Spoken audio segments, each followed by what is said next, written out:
On a cold February morning in 1957, a young boy's body was found in a cardboard box in a quiet Philadelphia neighborhood. Nobody knew who he was, where he came from, or how he ended up there. His story would shock a city, puzzle investigators, and haunt America for decades. This is the story of the boy in the box, one of America's most chilling unsolved mysteries. Today, we'll explore what detectives discovered, the leads that went nowhere, and the theories that still linger today. By the end, you'll understand not just what happened, but how a tragedy like this could remain a mystery for more than 60 years. On February 25th, 1957, a delivery man walking his dog spotted something unusual in the woods of Fox Chase, a neighborhood in Philadelphia. Inside a cardboard box, he found a small, young boy. He was wrapped in a blanket, wearing only a shirt and a pair of trousers, and the signs of a difficult life were clear. Authorities arrived quickly, but there was no identification, no clue about who he was. Neighbors were shocked. How could a child end up here, alone and unclaimed? The scene was both ordinary and terrifying, an ordinary neighborhood hiding an extraordinary secret. Philadelphia police launched one of the largest investigations the city had ever seen. Detectives combed through missing child reports, questioned hundreds of people, and even checked local institutions. But nothing matched the boy. He became known only as America's unknown child.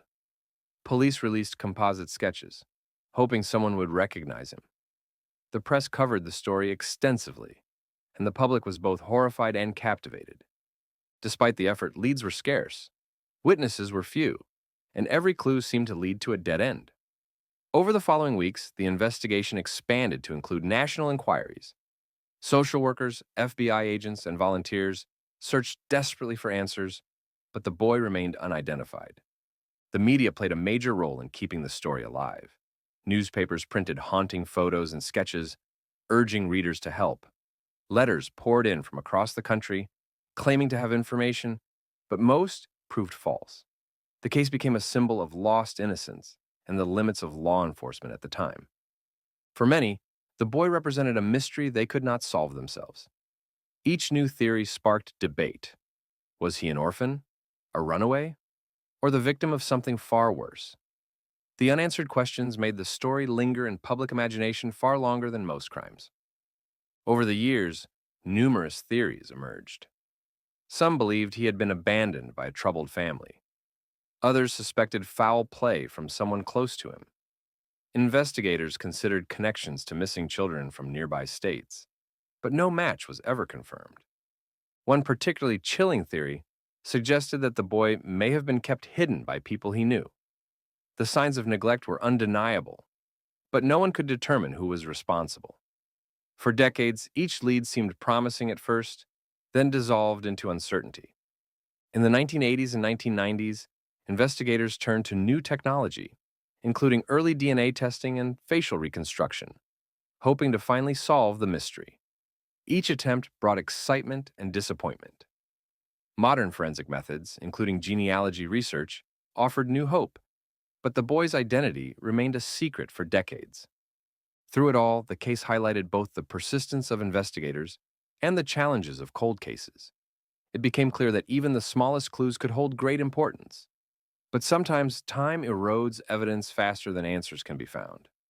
Are you intrigued by what we're revealing? Please be sure to like the video, subscribe for more, hit that notification bell, and share your opinion in the comments.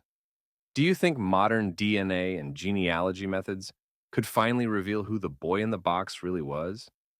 The case remained unsolved for more than 60 years. The boy was buried in an unmarked grave, but over time, memorials and markers honored him as a reminder of innocence lost. His story inspired books, documentaries, and a generation of amateur detectives, all seeking justice or closure. In 2022, breakthroughs using genealogy finally brought a name and a family connection, giving the boy a place in history and a story that could finally be told. But even with answers, the questions about how his life ended the way it did remain difficult to answer, and the haunting mystery leaves a lasting impression. The Boy in the Box is not just a case file. It's a story about loss, mystery, and the human need to find answers. It shows the limits of investigation, the resilience of those who search for truth, and the power of collective memory. Even now, his story resonates, reminding us of the lives that can slip through the cracks and the importance of never forgetting those who cannot speak for themselves.